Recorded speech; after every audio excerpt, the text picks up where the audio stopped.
নিউজে দেখি ছোটো ছোটো বাচ্চারা অন্যান্য দেশের প্রোগ্রামিং করতেছে। নিজের মাঝে একটা ইচ্ছা হয় যে আমি কেন পারবো না, কিন্তু আসলে এখানে তো কেউ সেরকম প্রোগ্রামার নাই।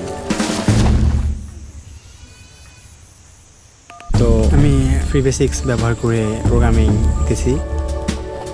টিউটোরিয়াল দেয় সেরকম সাইট আমি পাই কিছু। ফ্রি বেসিক্স ব্যবহার করে অনলাইন ডেটা ব্যাক ছাড়াই আমি তথ্য সরবরাহ করি।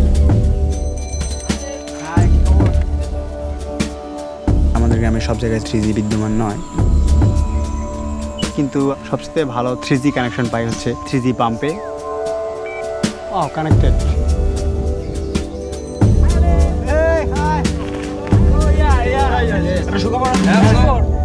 হুমায়ুন স্যারের একটা অ্যাপ তৈরি করে ফেলছি আমরা। পাবো হচ্ছে উক্তি, নারী সম্পর্কিত উক্তি, সমাজ সম্পর্কিত। ফ্রি বেসিক্স থেকেই আমার আগ্রহ হয় আসলে আমি কিছু করি,